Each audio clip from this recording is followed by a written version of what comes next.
This woman, she was very old. His son was about to get married, and the history come and kills him. They find the flowers, they find the coffin. They find the coffin. They found the clothes. They bought a great flowers. That's why we always remember you. Rest in peace. We still want you. The woman made their hair well. They buy a great clothes. And they even buy a great dresses. So that they go to as they prepare that, Jesus was in the way coming. Hallelujah! Jesus was doing what? Was doing what? Say he was coming. What is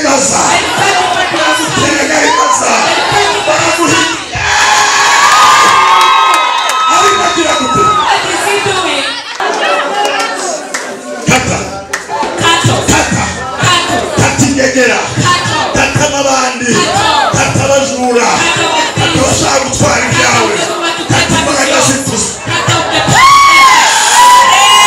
You have this.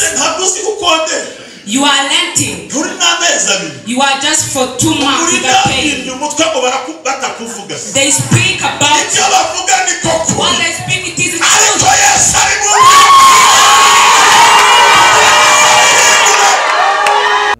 You can be seated.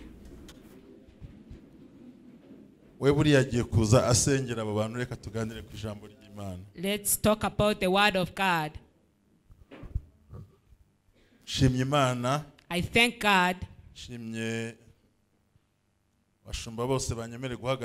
I thank all pastors who give me this pulpit. I want to talk a small word. It is very little. We are going to look in the Luke chapter 7.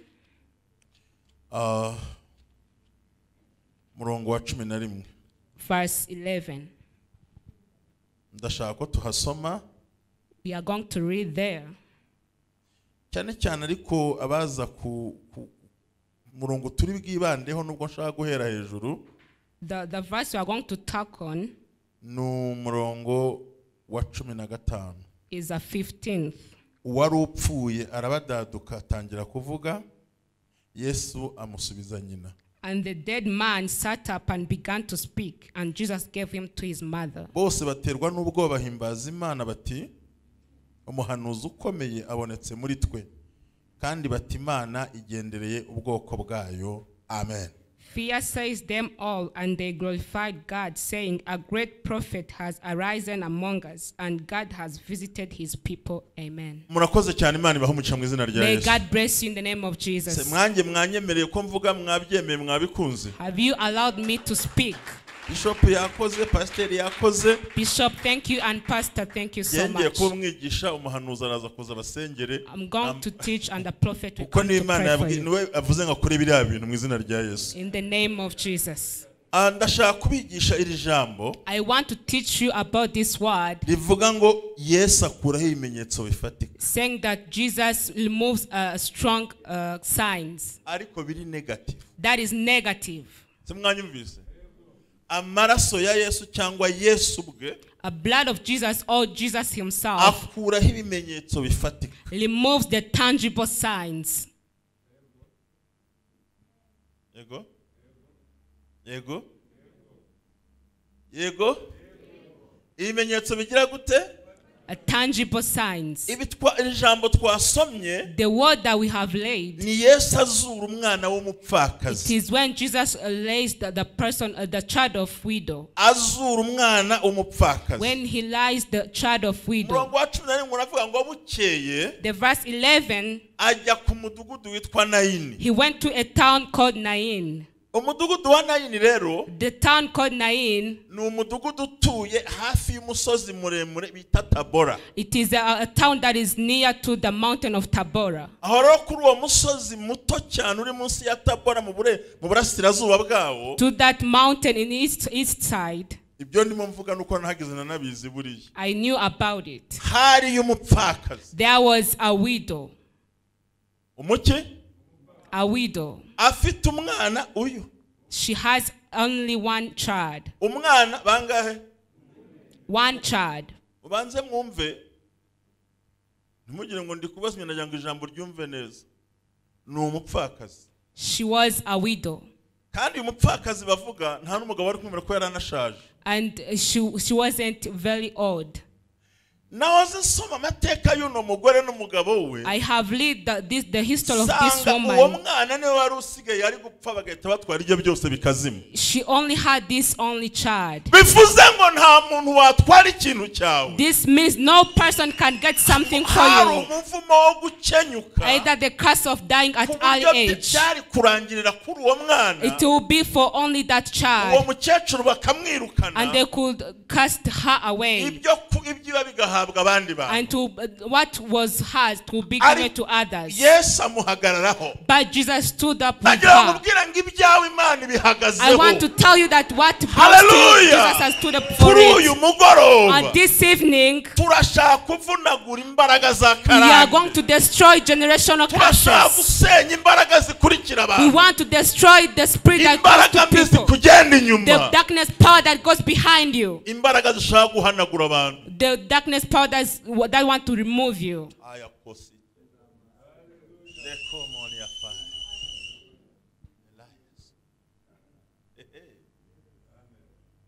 Mana we.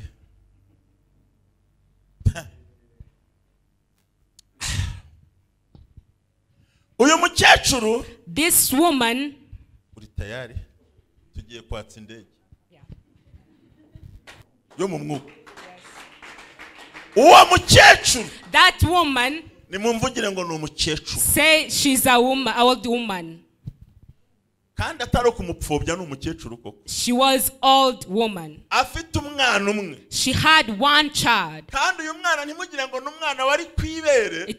He wasn't get breastfeeding. Ntabwo yari umwana muto.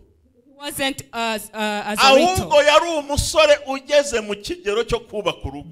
But he was a young man. Maze rwa rupfu na za karande That death and that generational curse zishaka kumwica ataragira ngo akomeze umuryango. want to kill him before he can strengthen the family. Ariko Yesu But Jesus, yari mu nzira rimaza. he was passing that way. Ikibazo ni ukunyurana na Yesu. The problem is going to the other side from Jesus. Hari akantu njya ncisha ku rubuga burya rwanjye njya mbaho. There is something that I share on the platform I am on. Kuko ngira icyo bita ngo ni TUT, tubagiraneho ubwuzu twese. Let's go with joy to others. That is my slogan. Nabwiye abantu babwira ngo niwiriza umunsi wose. I tell people, if you fast, utarakubitana urutugu na Satani akurwanya, if you spend a whole day without meeting the devil, uzamenye ko muri mu nzira mujyana. know that you are in the same way.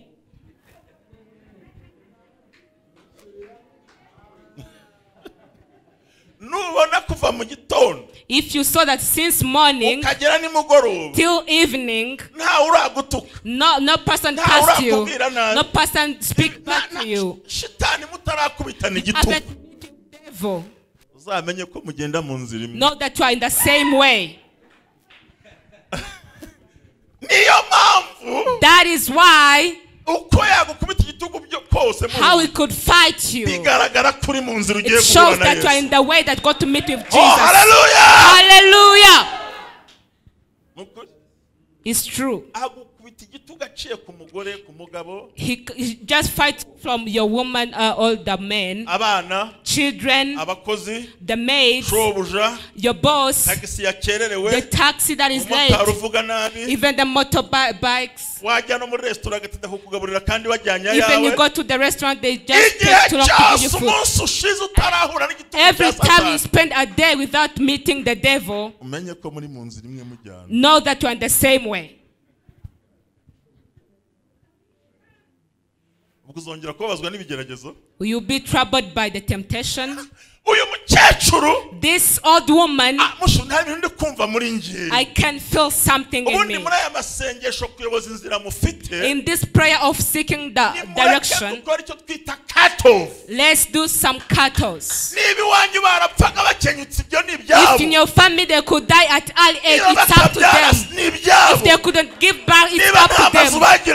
If they couldn't have building, it's up to them. If they are not educated, it's up to them. We want a new life, a new direction, a new program to go in the new way. Hey!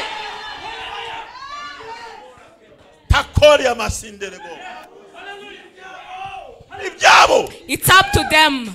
It's up to them. If they get married at rate, today we are going to get you married at early. There is a power that creates. There is a power of prayer. There is a power of testimony. Hey!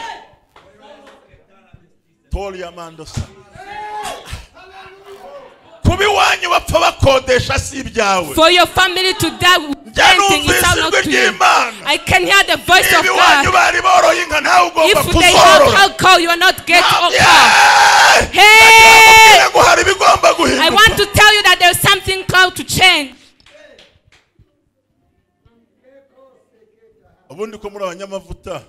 You are spiritual. Allow me to remove this jacket.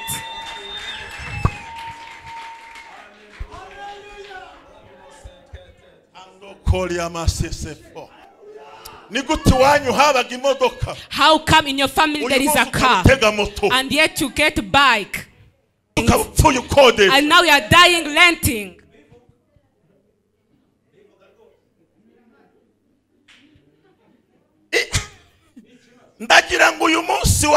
I want to do this 4th day. May God be praised. So that may that generational curse be removed. Say hallelujah.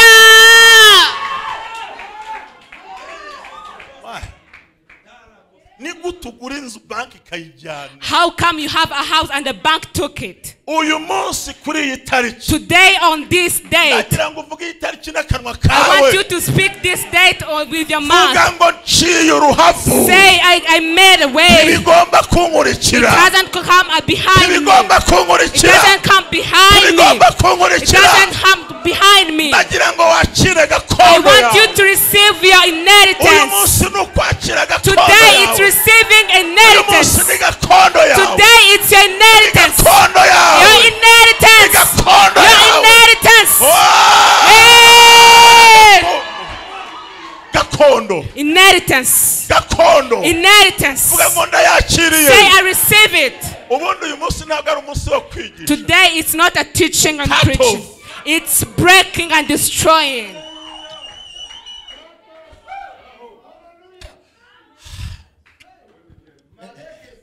Ende kusa ya bini takula mandokisa dari ya mandisi siabo cut off abarozi kata witches are cutting off abanyamagambo nyuma those who gossip behind we cut off. There is a new history in this church. There is a new history in this church. Let me tell you the truth. I didn't know about this. But there is a new message. There is a new covenant over you. And it's not because it wasn't there before. But devil has hidden from you. And he put you to surround and roaming around. How come your elders? How come your little ones? They are driving their cars. Yet you are asking for the bike. I want to declare to you that the salvation and wealth, it is friend. Have you heard me? Being receiving salvation and being rich, it is friends.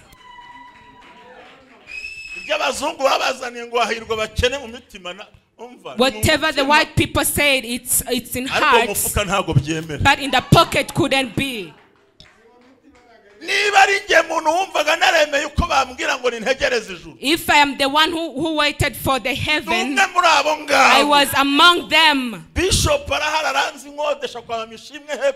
Bishop knows me when I was 19. I was a soldier, and I came from that. But I waited and felt it would not be possible. I learned and I graduated from the school. I don't know about diploma. I keep it and I have forgotten about it. Masters and the bachelors, I forgot about it. I even forgot everything that I made. Devil has given me that I speak English. He has scared for me when I speak French. He scared me when I speak Swahili.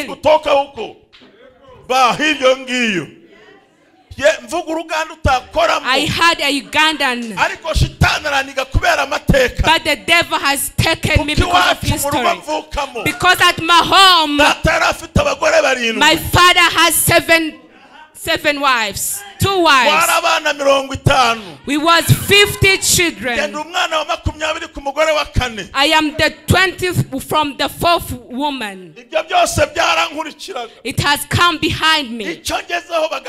Whatever I reach, they snatch it from me. Do you know to be hungry yet you are educated?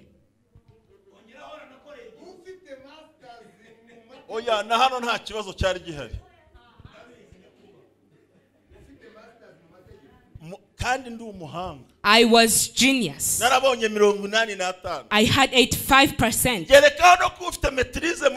And even masters in theology. And yet you are hungry while you're preparing for doctorate. One day, say one day, I met with the one person and may God bless him. And he told me you are not fighting with the covenant. You are fighting with generational curse. I spent many years with getting salvation, preaching and speaking in tongues, prophesying, praying for people and they are healed. Yet I was very poor. One day I prophesied to a person and it came to pass. When we met, he just saw me from the feet to up. And he said, a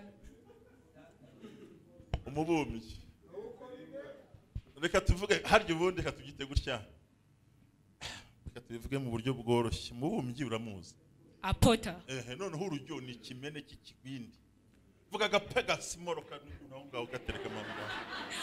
Does a potter use a small side of pot?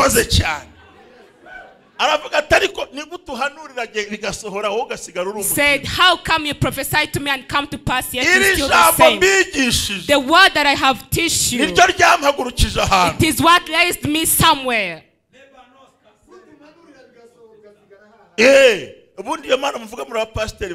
What the God you speak as a pastor, what is good for you? The servant of God, he said you are fighting your generational curse. And we don't speak about the curses. We just speak about the salvation. And I knew about that.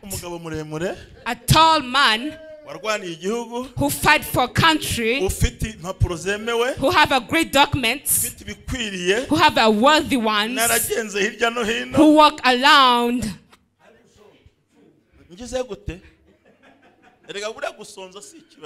Being hungry is not a problem. The problem is being hungry in front of people. In Kigali, for the man, you look at three things. You see the shoes, you see the belt, and you see on the mouth. Because you just look like that without saying. A woman, you just look the braids and the bag and the makeup. If she said, I like what spent many years, you don't love it, just sorrow. But today, hallelujah. Hallelujah. Hallelujah.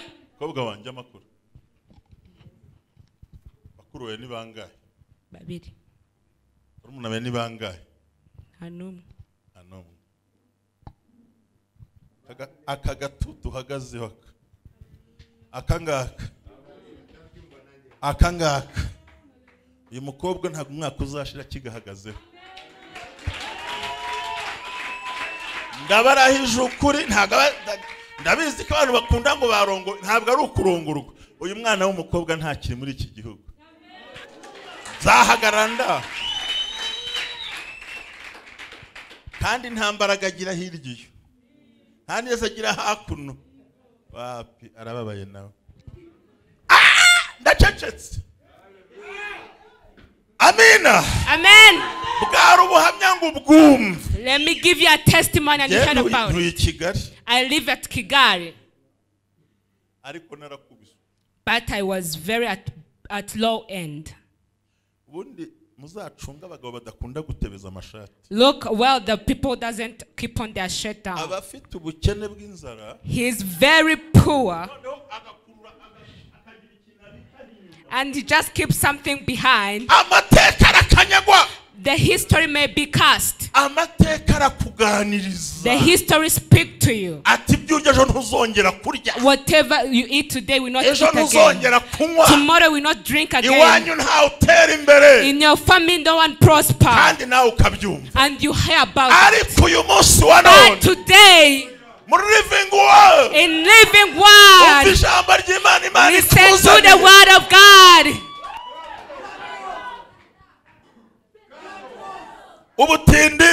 The poverty, the sickness, cancer, the witches, the gossips, the diseases, the renting, losing what to dress. Hallelujah.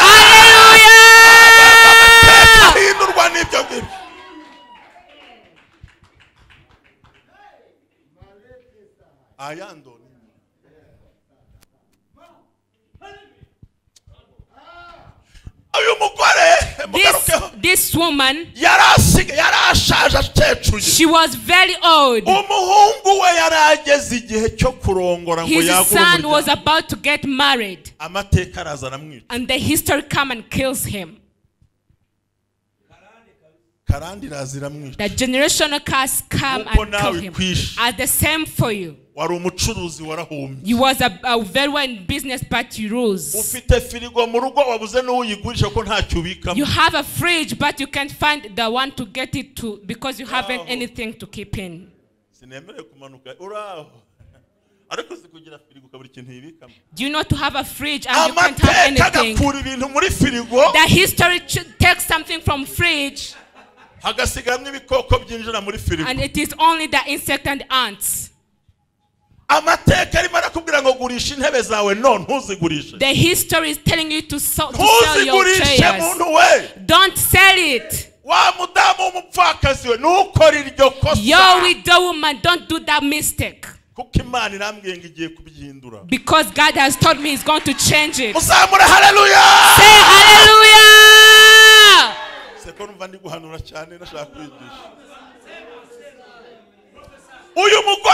This woman, she went in.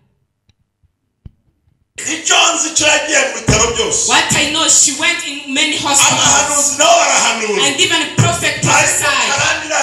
But the generation curse killed the child. Generation curse.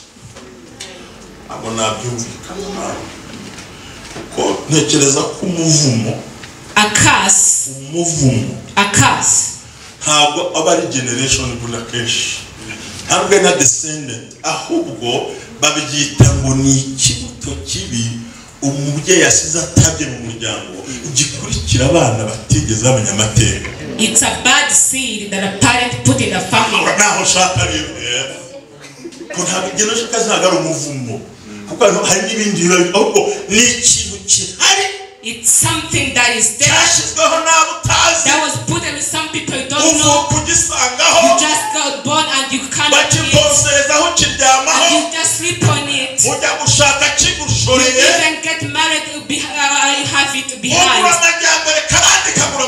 And you just get prosperity and you want to sit in the school and the bad seed came to school. So that it fights with you. But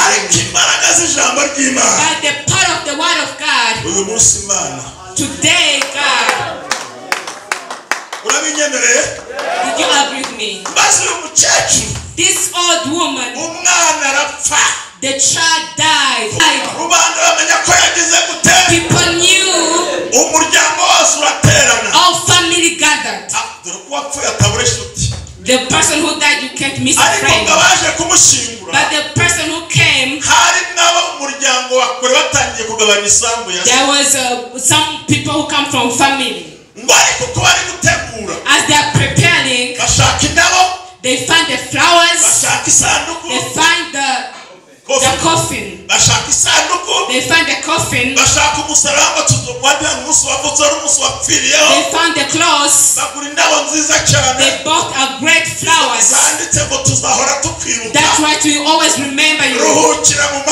Rest in peace. We still want you. The woman made their hair well. They buy a great clothes.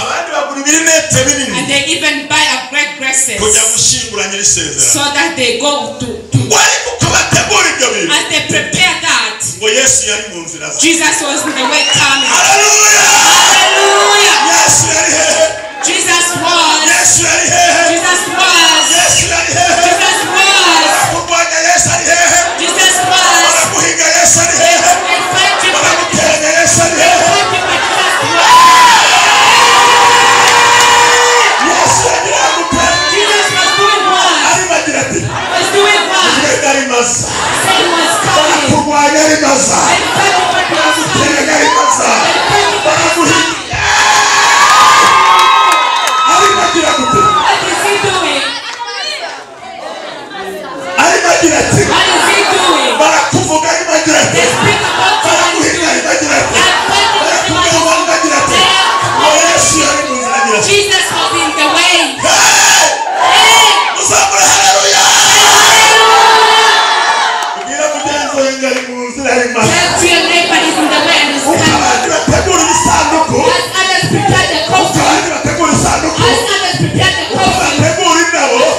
This is your time.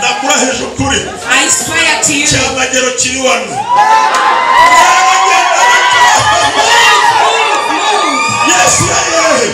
was where? Jesus was where? He was. Say louder.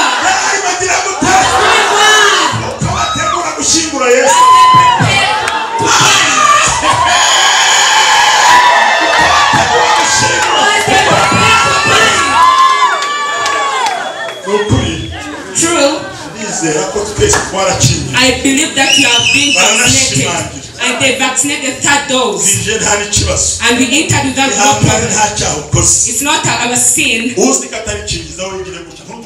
Don't touch us if you're not vaccinated. Tell your neighbor Jesus is coming. Say he is coming. He is coming now.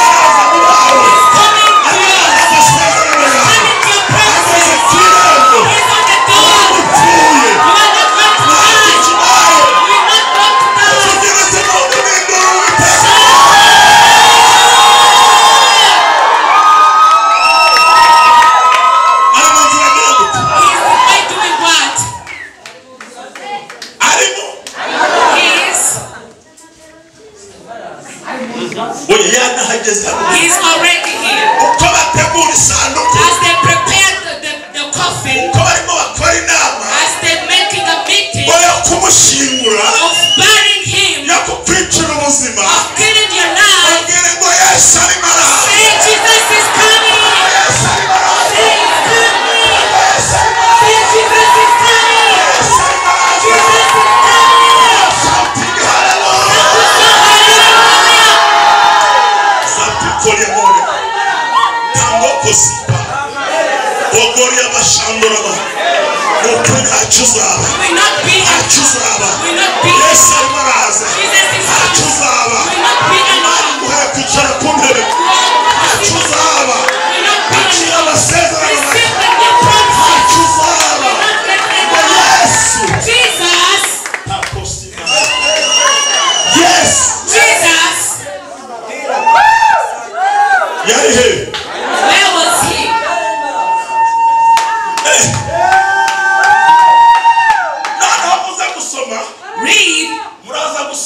and you will find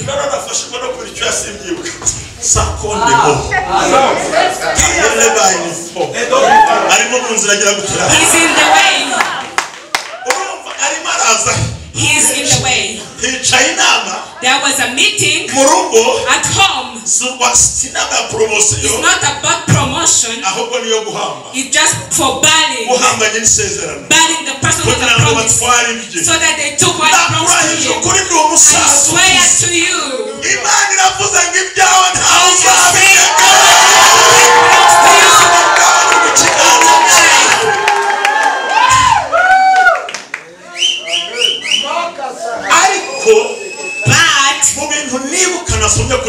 and what I remember that I lived to this woman, she walked in the church. This woman, there is a genius who wrote, and he said she knew well the value of the church, and she could give an offering that is in her level.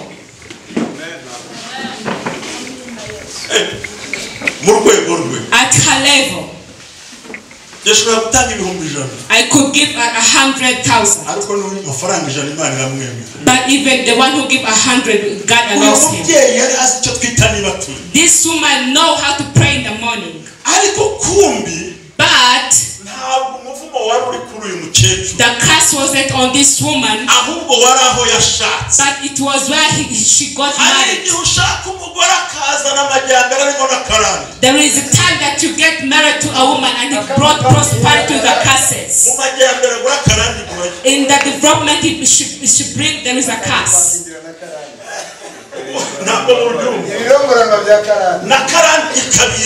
The curse come together with it. And you find you as a man, you don't have a curse. To the bed and the chairs that you bought, there is no curse in it.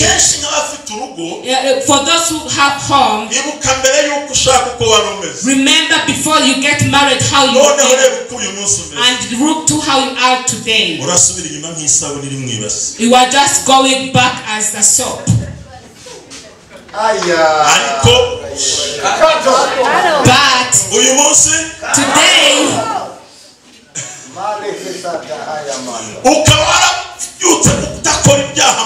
and you didn't commit any sin. You get married to a man who has a curse of adultery, and the way you have many children, you are getting other curses.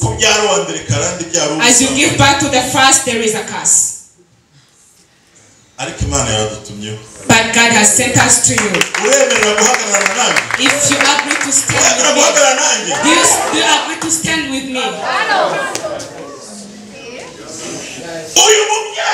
This woman, she didn't have any curse, but where she got married was, and the witch neighbor takes children from you. As you get married to a person who's blessed, you get blessed. But if there's a curse, he travels bless you. But today, say amen. They start getting a meeting. Do you know many times when they're going to bury, there is something they add on. We are going to take the last moments.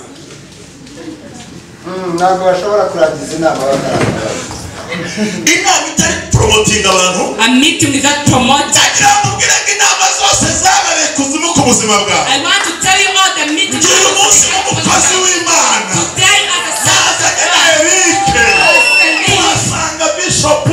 come to your bishop. Enough is enough.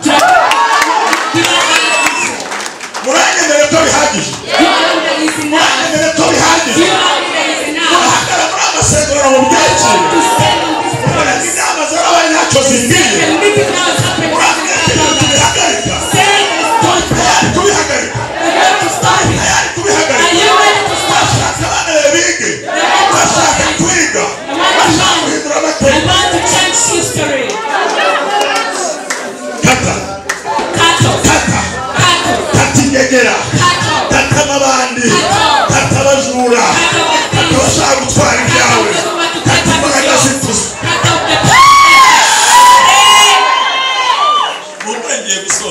I'm going to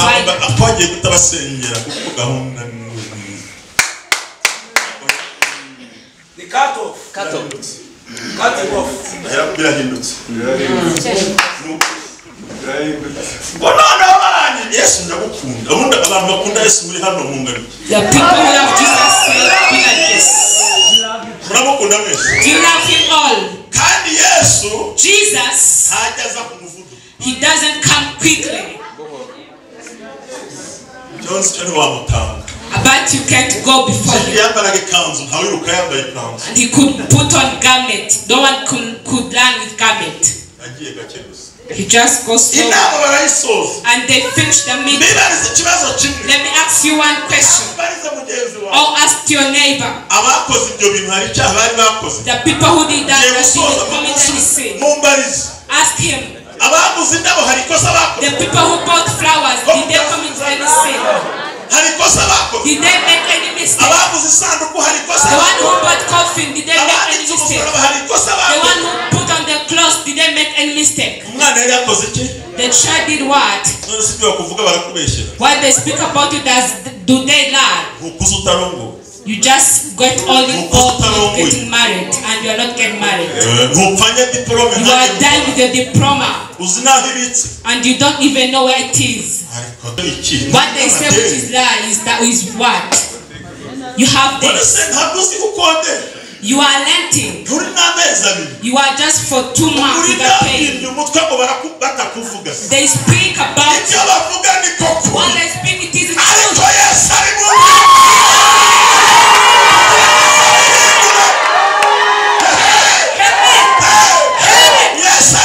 Jesus is where? So that he did what?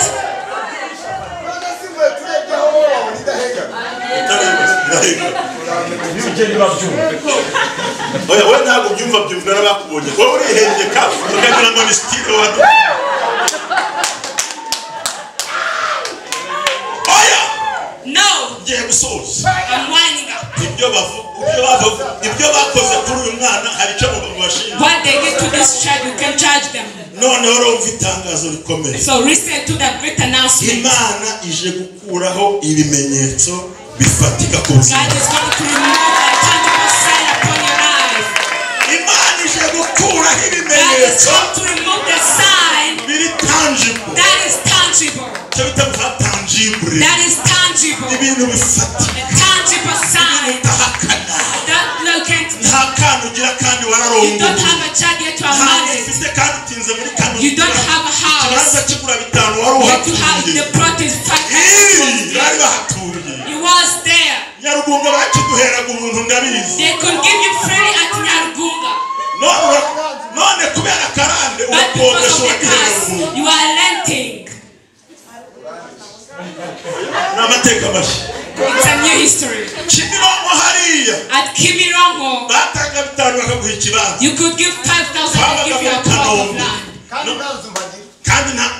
And we lived at Kano. But for those who give free, what they speak about, I want to tell you, Jesus is the way to give you, to finish it. What I love for him, they put in the coffin. They did all work. And they give to the sons to cut him. And they go quickly.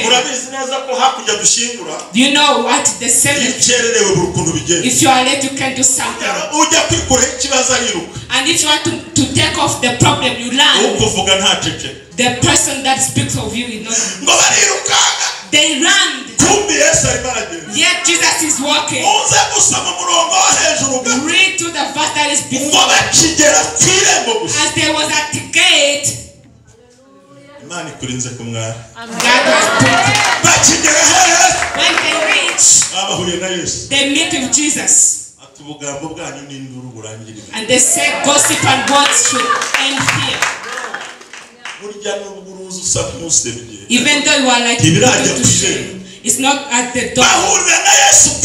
They meet with Jesus at the gate. And he looked to that woman. He said, don't cry.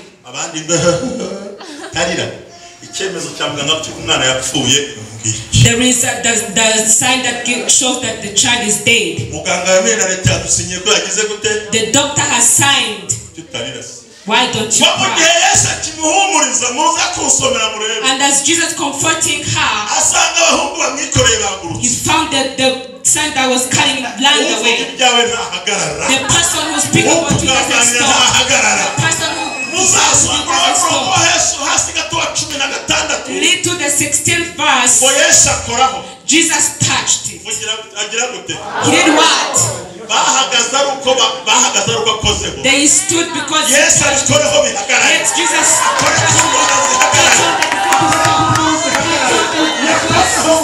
he just touched on it.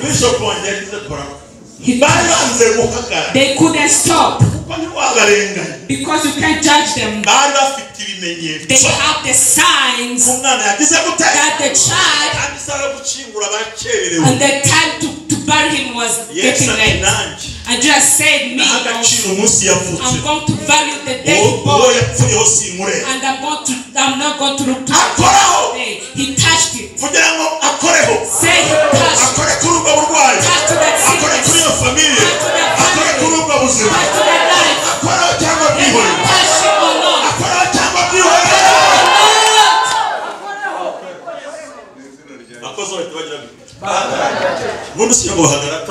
Do you know they can't stop without touching?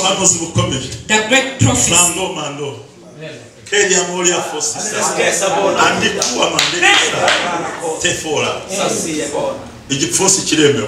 The feast is you can touch it to the shore. Say he touched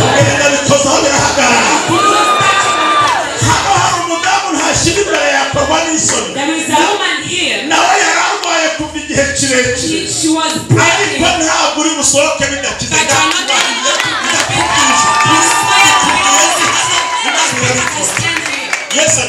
Jesus.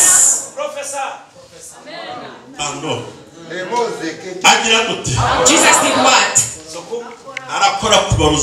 He's going to touch the witches and they stop. He touched on it. My God. He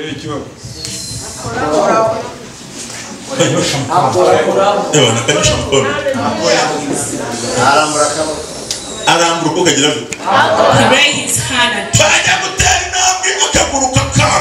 as they got to make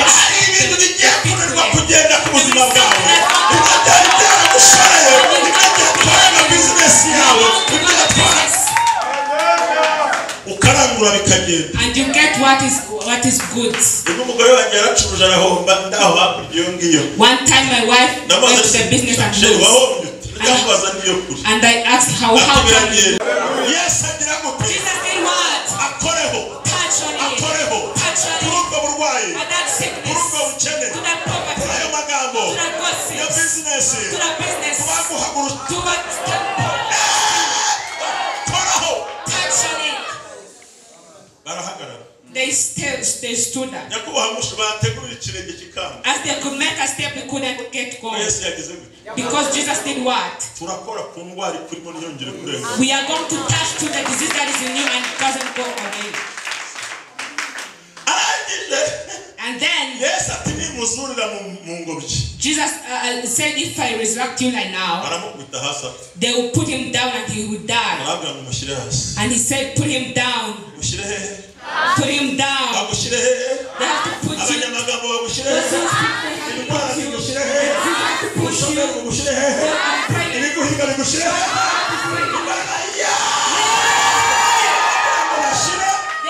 him down.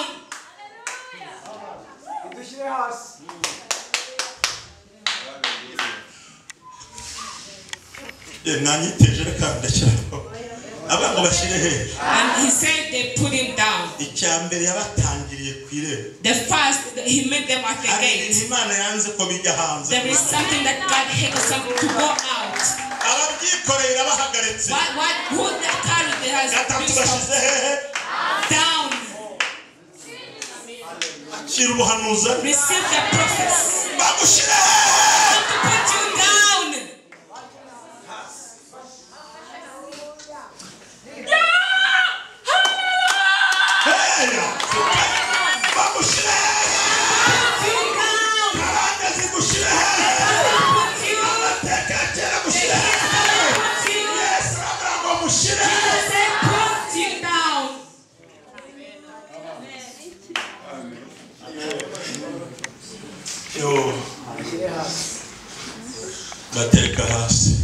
The history have to go down.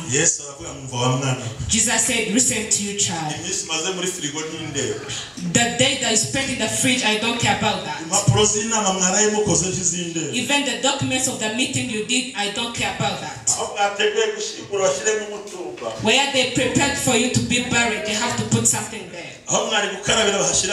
Whether they could go afterwards, they put something there. I command.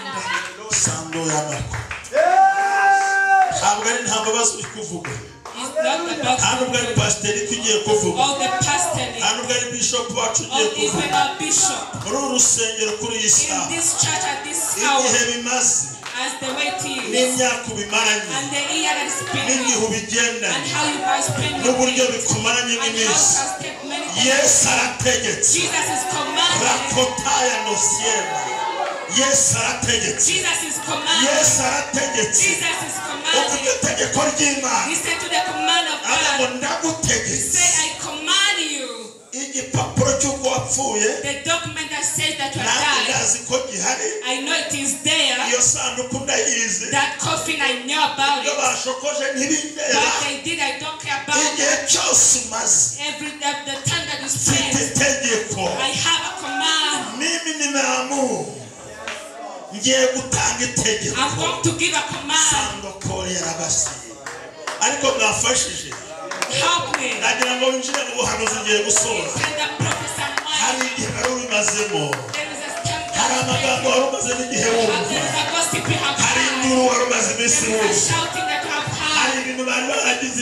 There is something made a song.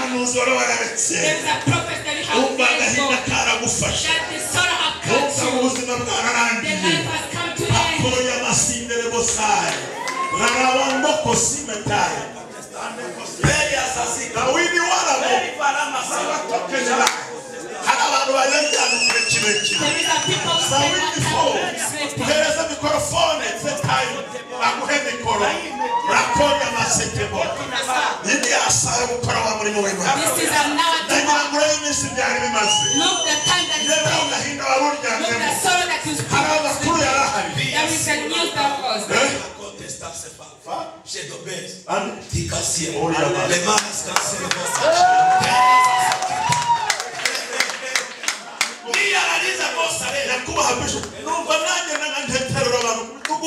can feel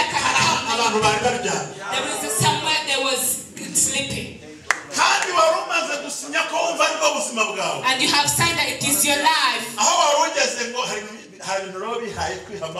There is something that you have to give a peace. It's a demon that brought it. The first thing is eternal life.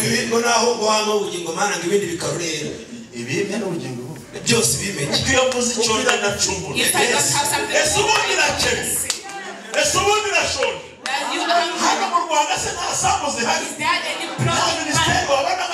there is a ministry.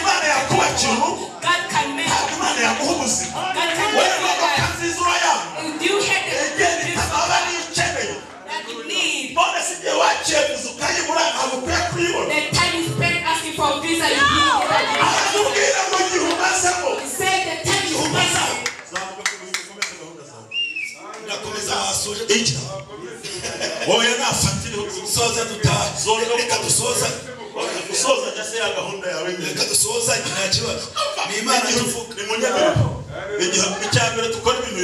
The first thing is two things. Jesus, he hated for it to shout out outside.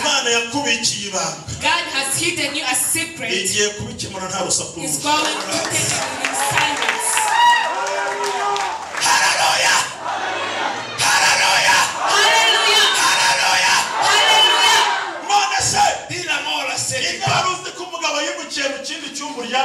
Who knew that the man has moved to another room and you sleep alone?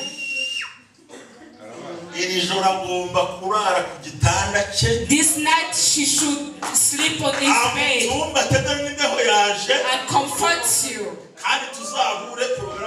And we will meet as it has come to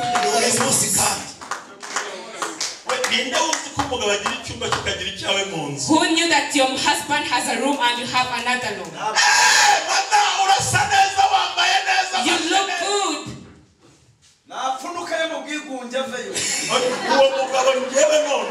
That man right now has authority.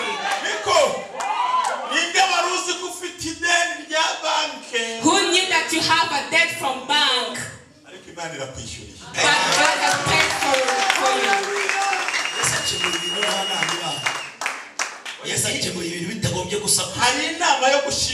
There is a meeting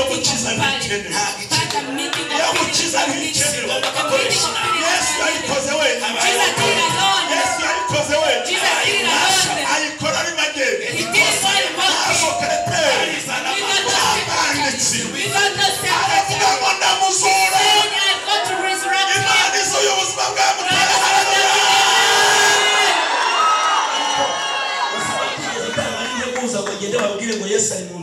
He didn't even give them there wasn't even a mic to speak about. Those who fight for it, they have a mic for it. They even buy for airtime and power. That will not get to us, so that their words multiply. And when Jesus came, it doesn't necessary for that. Just in the Lord. The authority put in the Lord. I want you to listen to me as a prophet. Your siblings has chased you away. They don't call you. You didn't tell them. There is something that was in the heart. And Jesus didn't allow us to come to the gate. He just stopped to the gate. He just put on the gate.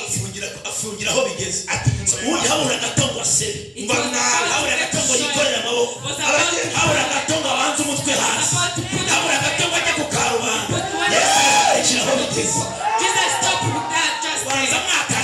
Maybe you are not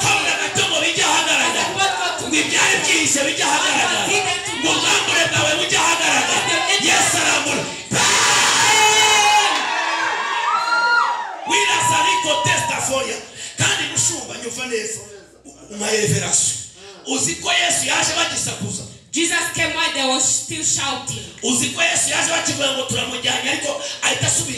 Jesus came while they were still. Uziko yaje banyirasenge batangiye kugabana amasambu. Even their uncle was getting. Uziko yaje abagabo babateye ngo hariya na hacu iri tongo ni ryacu. Their husband was saying that. Uziko bari bikoreye ngo turashugunye efu tugaruke turye. They were saying they're going to put him down and go come. Uziko ngo harabacamura minota 50. They said it's only 30 minutes. Baramangu urugo rwasenye ku masaha. They said that baramangu umwana apfa mu minota 5. Baramangu arasubira mu cyaro mu mezi 2 gusa. Ararubatse ariko rumara amezi 3. Ararubatse rumara amezi 5. Deadline ni umwaka. Nugashatse gasabyara. Habura gato ngo bibe. That is about to come. Habura gato ngo bibe. It was about to come. Yesu yarani ureka mubwire. Aho niho ushaka. Utumye msho. Ubundi hagarara gato. Ntabusubira karangaza. Yewe ushobora gusubira karangaza none. You are not going back to Karangazi. It is in Kigali. Reka mabwire. Let me tell you. Bwana sifiwe. You are going to get crowned. And the God. Akarangaza There is no Karangazi here. agenda kubaka imidugudu y'abakene. Kigali. Abundi ni Kigali. Kigali. Habura gato ngo asebe. Umusore umwe. One man who was a servant at home. We are going to take you to a destination. That what came we ran by different levels. But the time cast doesn't be scared for this. Jesus came and passed by that. I was through the hospital and man looked at me. And he looked at me while he was doing. And he got 5,000. I couldn't do the work he did. But when he looked at me, he said a bad word. He said there is no blessing as and he gave me 1,500. To reach to my home, it was 1,200. He said I even add 200 so that you get something to eat. And you go and die. The first you don't have the second, the second. If you have mercy, I don't want you to die.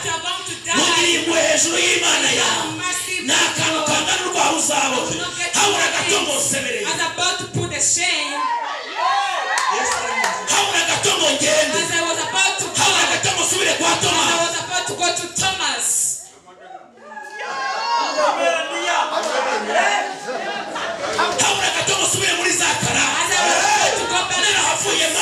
Yet I moved from there. Tell your neighbor it is today. Today.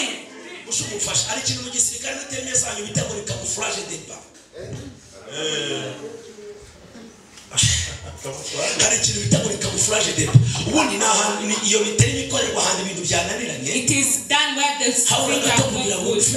And you are going to die.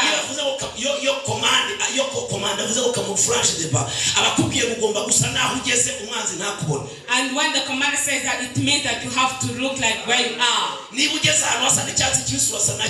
you reach to where there's a way, you look like that. And if it is red, if it is a yellow, today you are going to look like rich.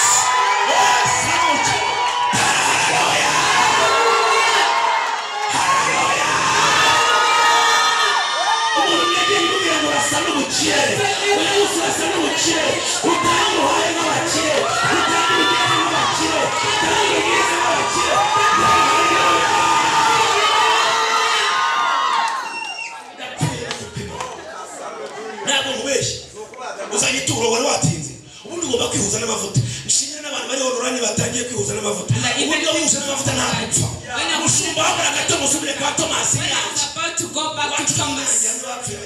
My family was at Nyanje.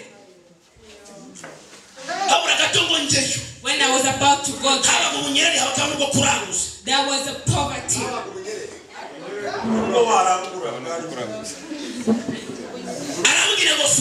He said, go back. It was at said tomorrow at 8 a.m. I should have seen Kigali. And I thought this. But I thought, who came and when God spoke? And who think that is something you are trying? I want to speak to people who are tired of something. Tell your neighbor, are you tired of something? Say the person is in front of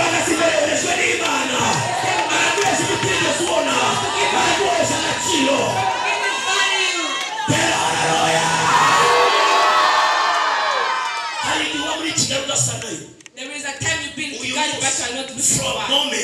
Where are you man? You have to look at Kigali. You have to look at Kigali. You have to look at Kigali. You have to look at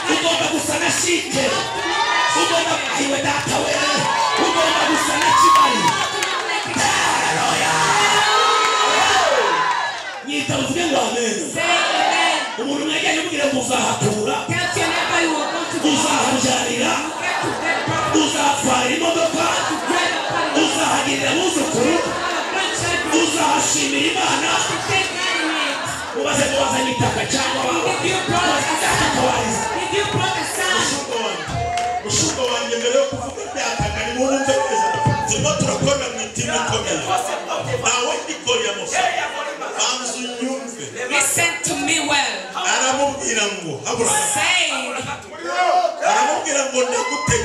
I command you, resurrect. The one who was dead, he rose.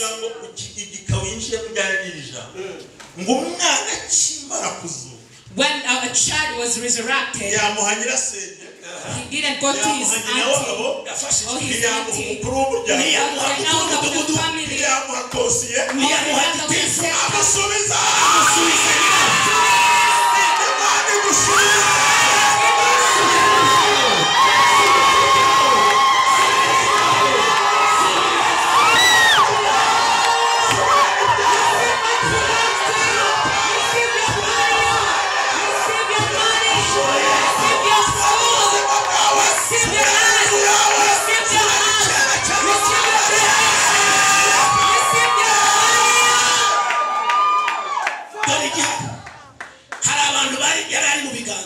there is a people who was in his power.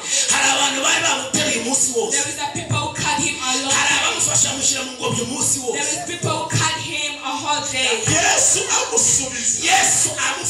When Jesus touched him, he took it from people who cut him.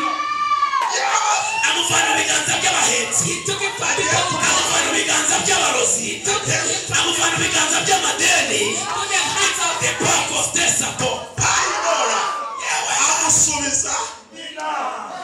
Imana igushubije God gives you what belongs to you. God gives you what belongs to you. That's what I wanted. Listen to me. I want to get time on that.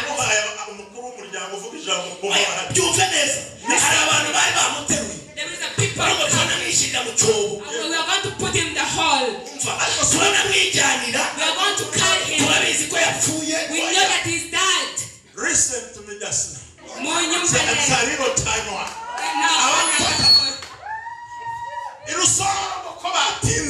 And so they say it's getting late. Yes, Jesus is resurrecting him.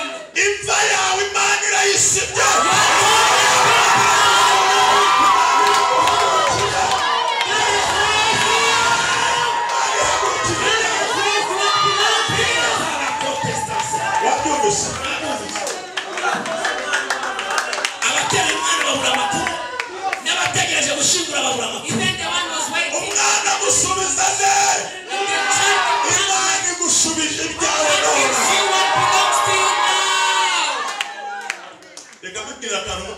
Let me tell you something while you're still standing.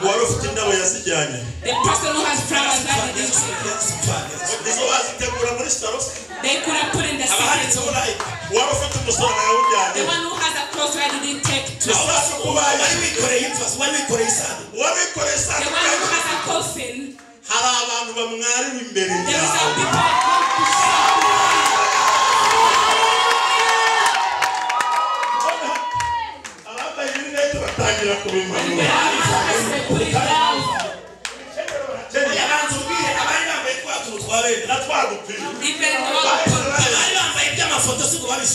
put on the t-shirt with the photo. Where do they like took it? The one who I want you to answer for me one question.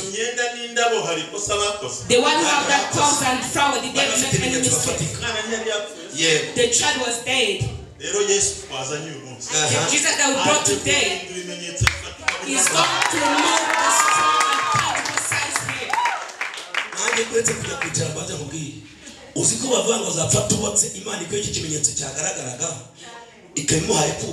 Do you know they said you die without breathing and he gave the son to it? The child was dead. The one who bought t-shirt, they didn't make a mistake. The time they made, there was a mistake. The clothes they have, they didn't make any mistake.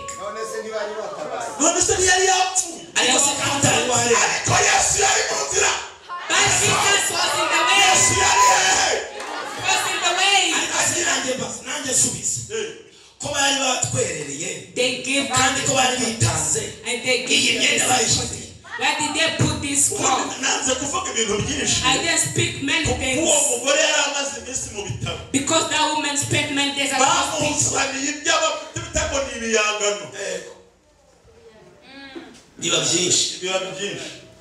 And they thought she's going to eat it alone.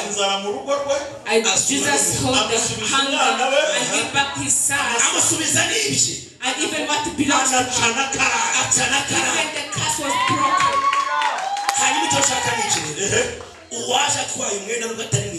The person who was and even the flowers as reserving and supporting. And when the child was around, is there no shame or not? Let me tell you what. You know the people upon the t-shirts. They are saddened by that death. They even don't know who was there. Do you know what Uncle Tate said? Come and so that we get something on the land. Ask yourself a question.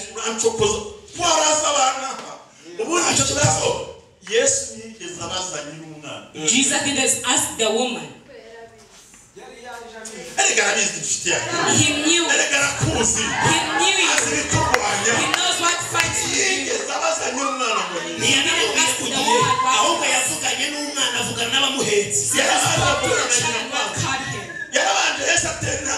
he started make the first step and made to the woman say, feel calm. As he's comforting her, the uncle said, do it. Jesus touched her. The one hand stopped the one who could. And even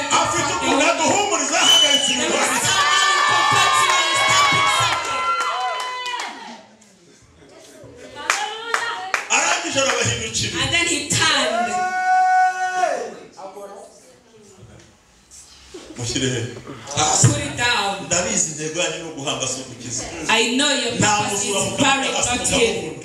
Put it down. Do you know the reason why they couldn't get you? And they couldn't call your number? It's because why they call you, they couldn't call you. Just stay in the silence. The secret that is in is this. He didn't ask the mother of the child. He didn't even need the name of the child. Or even the name of her husband. But he fights for the one who has problem. Tell to your neighbor, Jesus knows the one who has problem.